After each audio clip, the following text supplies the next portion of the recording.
Okay, so hello my dear students, so welcome to another video lecture for state tax. So in continuation for the computation of state tax of a married resident, now we have here now the formula in computing for the state tax. Now, so for married residents, and citizens. Okay, so we have here, diba, in our previous discussion, we have discussed what constitute the gross state, no, of a married resident, no. So what properties na ma-consider natin as exclusive property. Ito na yung mga property nga na ma-consider as conjugal or community properties, depende kung ano yung system of property relationship niya. Okay, so yung gross state, diba, is the sum of the exclusive properties and the conjugal or communal properties. Okay, itatak mo lang yung allowable deductions. Okay, so first we have the ordinary lit or the losses, indebtedness, and taxes.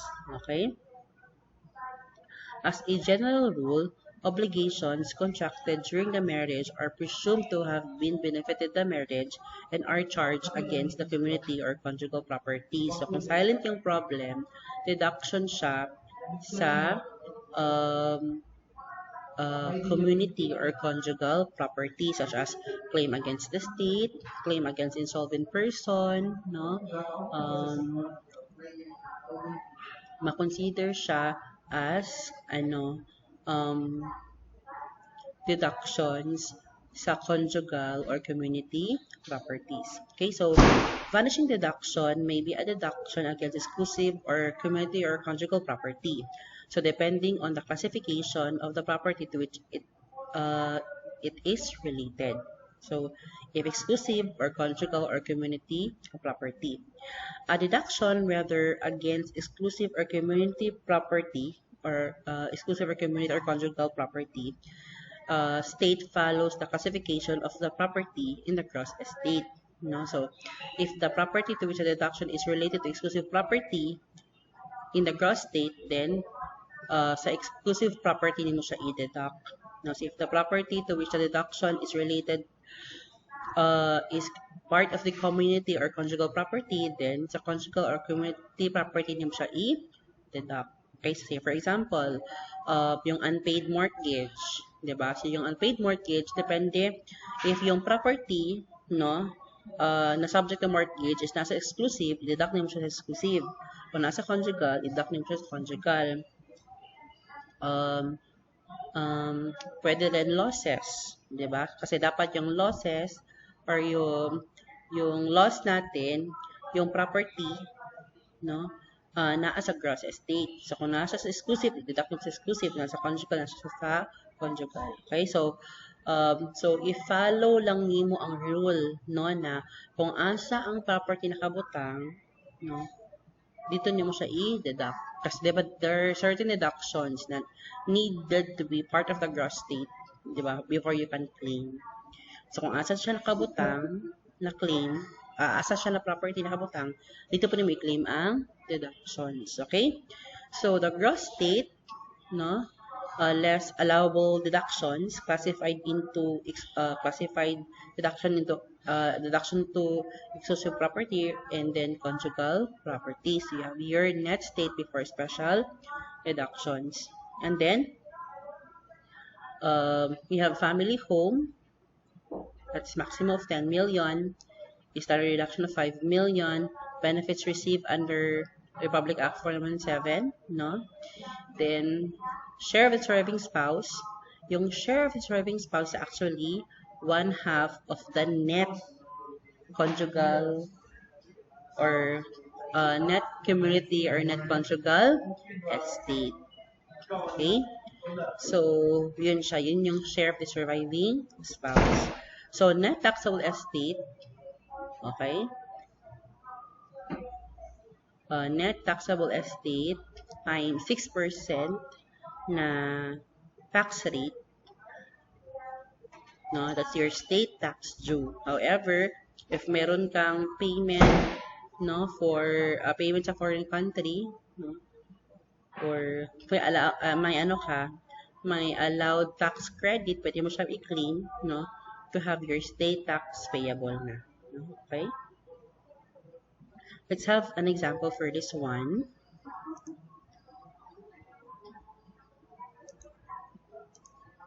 Okay.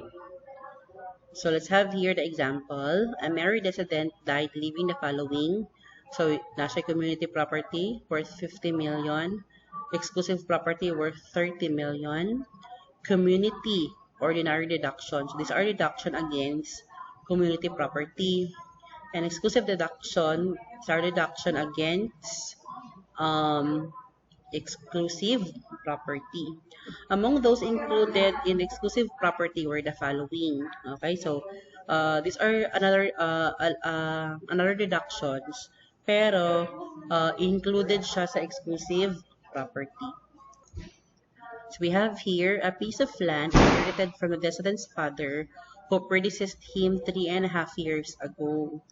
So, fair market value at the time of inheritance was 8 million. No mortgage indebtedness. Fair market value at the time of present decedent's death is 9 million. This was mortgaged during the marriage for the benefit of the family for 3 million, which was paid by the decedent before he died.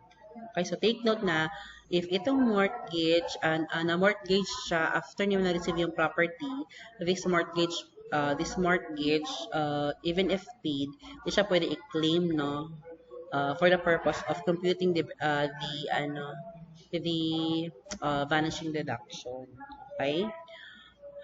Uh, Again, part of the exclusive property is a car which was received 18 months before the decedent's death. Fair market value, date of donation was 5 million. And then fair market value, time of death is 4 million. Also included in the exclusive property is a family home certified by the barangay captain in the locality where they were situated, 12 million. Okay, so first and foremost, let's compute muna for the vanishing deduction. Okay, so we have two properties here na subject for vanishing deduction. So we have the land and the car. Okay, so let's compute muna for the land.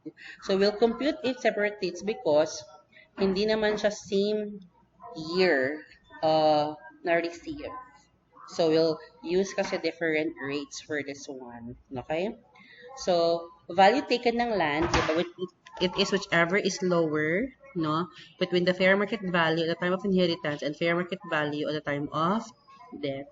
So, since yung fair market value at the time of inheritance is 8 million versus fair market value at the time of present decedent's death is 9 million, so we'll follow 8 million kasi whichever is lower tayo.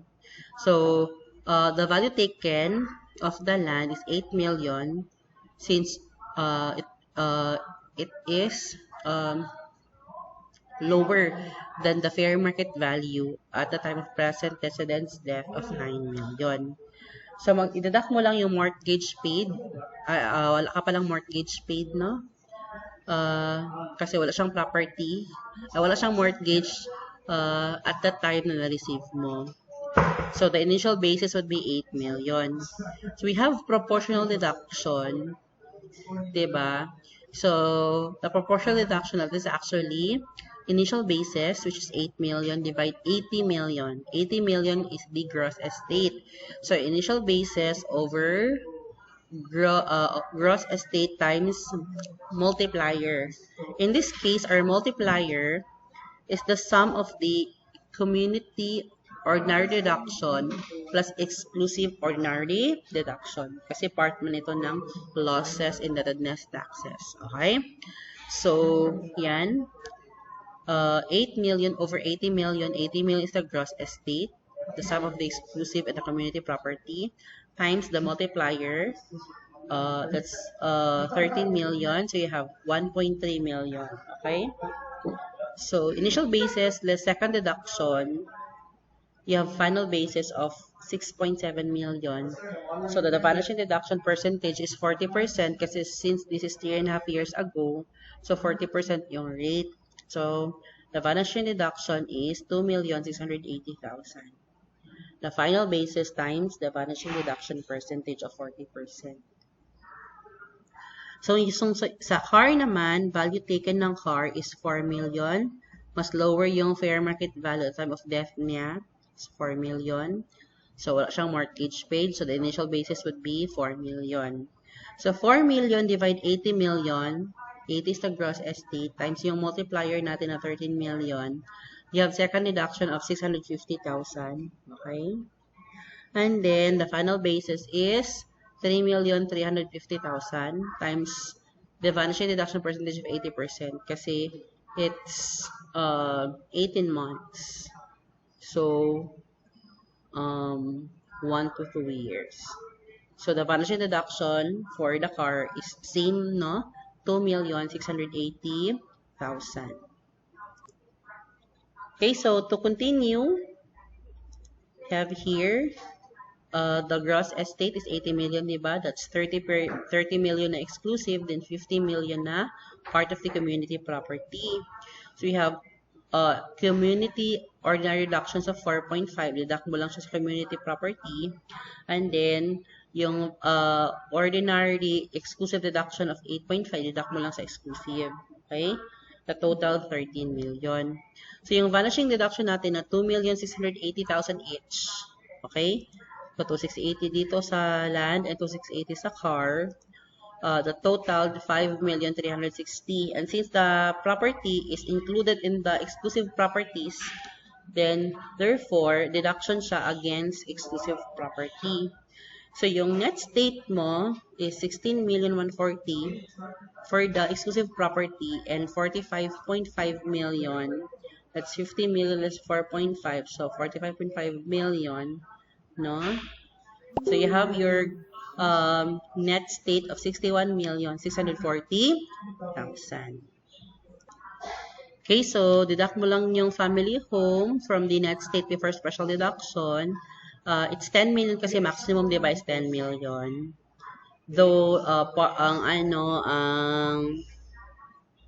ang market value niya is 12 million, but we are only allowed to deduct 10 million maximum. We have standard deduction, maximum of 5 million. Yung share of the surviving spouse natin is actually 1/2 of 45.5. So, the net conjugal or net community estate. So, 50 million less 4.5, we have 4.5, 45.5 million rather, divide 2. So, you have net share of the surviving spouse of 22,750,000. So, mag-deduct tayo ng share of the surviving spouse para ang mataksan lang yun is katong property ni decedent.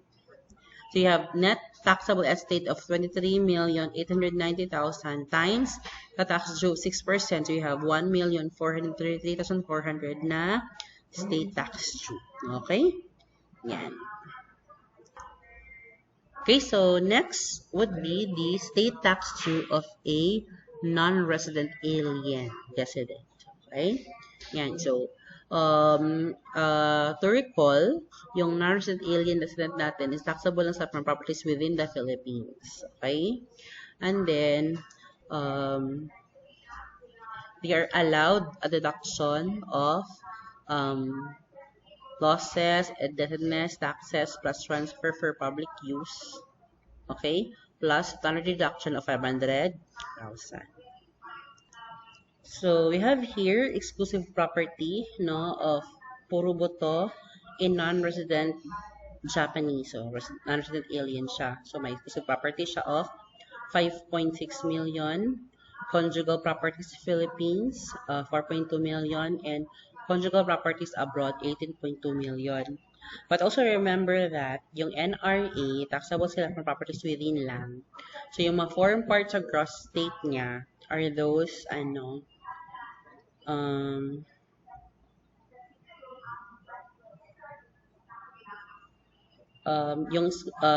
properties within the Philippines, you have exclusive properties of 5.6 million plus 4.2 million, diba? So, yung gross state niya is 9.8 million.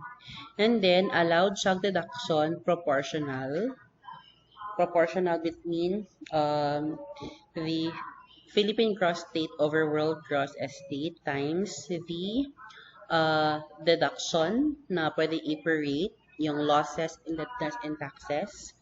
So, yung funeral, di na ito pwede i-claim. Itong judicial din pwede i-claim. We have claim against the state of 1.5 million. Then, losses natin, 1.7 million. And donation market causa to Makati City Hall. And di man, allowed siya deduction kung hindi siya i-prorate. Family home and salary reduction. So, ang pwede natin i-deduct is itong claim against the sovereign person of 1 million, claim against the state of 1.5 million, and losses na 1.7. So, you have total 4.2 million na allowed deduction in NRA prorated between the Philippine gross state over the world gross estate. So, yung Philippine gross state natin, ito siya, 9.8 million. Diba? Over gross state is 9.8 million plus 8.2 million.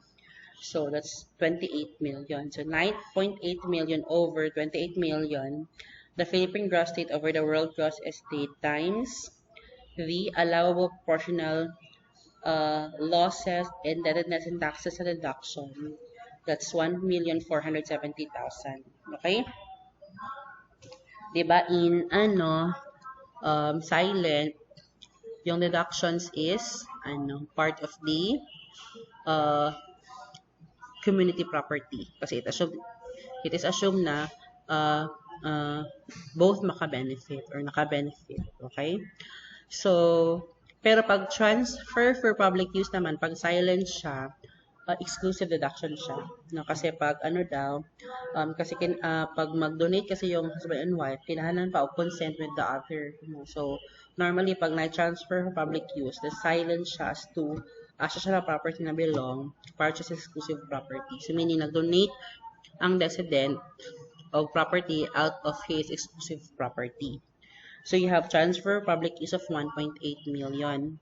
So, gross state less deduction. So, for exclusive, you have 5.6 million less 1.8. That's 3.8. For community property naman, that's 4.2 less 1,470,000. The allowable proportional deduction. You have net state of net conjugal estate of 2,730,000. So, yung net state natin, that's actually the gross state less deductions natin. No, you have net state of 6,530,000. Ito siya. Okay? Then, for NRA, allows lang mag-deduct ng 500,000 standard deduction. Okay? Then, deduct din tayo share the surviving spouse. That is actually 1,365. It's the half of the net community or net conjugal property. Okay? Yan. So, the net taxable estate is 4,665,000. That is actually the net state before special deduction, less standard deduction, and share of surviving spouse. Okay, to get your net taxable estate. So, net taxable estate times 6%, you have 279,900, diba, of state tax due. That's actually net taxable estate times 6%. So, after discussing the computation of state tax of a married resident, so we'll discuss muna some compliance requirements. No? So, the state tax return shall be filed within 1 year. So, before that was 6 months. For effective train law, 1 year na siya. 1 year after resident's death. But maybe extended or not exceeding 30 days if authorized by the BIR commissioner. So, who shall file or the state tax return? Pwede si executor or administrator or any of the legal heirs of the resident. So, pwede siya. Okay? When the state tax return shows a gross value exceeding 5 million, it shall be supported with a statement duly certified by CPA, which shall contain the following. So, what constitutes a gross estate? Yung composition niya, the allowable deductions claim, no? And then the state tax due. Okay? Yan siya. So, the payment of taxes, of state tax, so yung filing, that's 1 year lang before, pero yung payment, the payment of state tax shall be made at the time the return is filed. However, yung Commission on Internal Revenue may allow an extension, so until 5 years if it's out of court or settled, 5 years if settled judicially, no? Or 2 years if settled extrajudicially. Okay? Yan yung extension. So, 5 years for judicial, 2 years for extrajudicial. Okay, so lastly, we'll discuss tax credit for state tax paid to a foreign country. So, this deduction from the net, a deduction from the tax due to determine the state tax still payable, no? So, pwede maka-claim nito ang citizen or resident alien dissident. Or, kasi di ba, they are taxable within and without. Okay, so, taxable sila sa Philippines, then, posible din na taxan sila for some properties abroad. Okay? No? So, yung amount deductible natin is whichever is lower between the actual state tax paid abroad or the limit. I-discuss natin yung limit later. Then, yung amount yung state tax due, okay, less tax credit, yun yung state tax still payable mo sa BIR. Okay? So, we have to discuss the limit na, no? Kasi 'di ba, ang deduction is whichever is lower between the actual state tax paid abroad and the limit, okay? Pero yung limit, if one foreign country lang, may kasi may property lang siya sa isang foreign country, no? So kasi pwede rin may property siya for several countries. So ito siya, what if isa lang yung foreign country niya, okay? So, net state over total net state times Philippine state tax. Yun yung allowed tax credit. Tapos, i-compare mo siya with the actual. So, ang i-block mo, whichever is lower between the actual and the limit. Okay? So, we have here, first illustration. Ito yung, one country is involved. You have net state Philippines 7 million, net state China 2 million, state tax paid in China we have 230,000. Okay, so to get the limit, okay, so that's 2 million. Okay, yung state tax sa foreign country which is 2 million over 9 million is the sum of the Philippine state tax and the state tax Philippine gross state tax for properties abroad. Diba? Or the total. So, net state per foreign country over the total, diba? 7 million plus 2 million times 540,000. So, 540 is actually the state tax. No? Kasi, net state niya is, net state niya is 9 million. Diba? Times 6%, so 540,000 lang yung state tax natin, Philippine state tax. That is net state times the state tax rate. Okay? So, to get the limit, you have net state China, that's for foreign country, over the gross estate of 9 million times 540,000. Okay, so you have 120,000. So, of course, you'll deduct 120, the limit. Okay? Thus, the tax rate allowed is 120,000 since it is lower than the actual paid. It's lower. Next naman is computation of state tax credit for a multiple countries or more than one yung country niya. So, if more than one siya, no, let's say for example, sa Philippines 6 million, Sa Singapore, 3 million. Sa Malaysia, 2 million. For a total of 11 million. Okay? So, may limit 1 tayo. So, yung limit 1 natin is to determine lang the um, allowed deduction for um, married resident. Okay? But, we have 2 countries, no? Na foreign country abroad. You have the Singapore and the Malaysia. So, let's compute first for the Singapore. So, yung Singapore, the gross estate niya is the net estate is 3 million over total of 11 million times the Philippine state tax. So, Philippine state tax actually 660,000. Why? It's because we have 11 million of net taxable estate sa Philippines of 11 million times 6%. So, 660,000 yung Philippine state tax natin. So, total net state, Singapore 3 million divided 11 million times 660,000.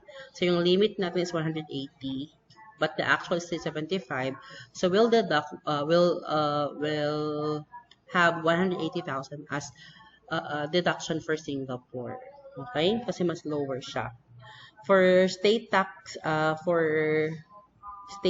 credit naman for Malaysia, so yung total asset niya is 2 million, divide 11 million na gross estate times 660,000. You have the limit is 120, the actual is 265. So we'll use actual of 120,000. Okay? Yes.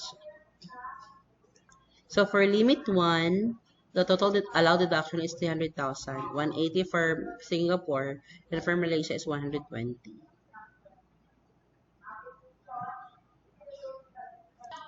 So, ang limit 2 natin, actually, is i-lump mo. Okay? I-lump mo yung net state sa tanang foreign countries. Net state over foreign countries over total net state times the Philippine state tax. We have here 5 million. No? 5 million yung ano niya, state, net state. So, lahat ng foreign countries is actually Singapore of 3 million and Malaysia of 2 million. So, 5 million. So, 5 million times 11 million times 660,000, you have 300,000. Then, the actual is 640. Yung allowed is 300,000. Okay? So, tax credit to be deducted is 300,000. Say, yung limit 2 is 200,000. Yung limit 1 is actually 300,000 din. Yung limit 1 is 300,000. So, na-compute natin sa limit 2. That is actually 300,000 also. Okay? Limit 2, 300,000 also. Yan siya. So, tax credit to be deducted is 300,000. Kasi, i-compare man mo yung limit 1 tsaka limit 2. Yung limit 2 will use 300,000. Okay? Yan. Limit 1, 300,000. Limit 2, 300,000. So, indifferent tayo. So, whether we choose limit 1 or limit 2. So, ang basis pa din natin is yung mas lower, which is 300,000. Okay? So, yung state tax due natin at 660,000 less state tax credit of 300,000, you have state tax still due or still payable to BIR is 360,000. Okay? So, that ends our discussion. So, I shall have an activity later. So, thank you.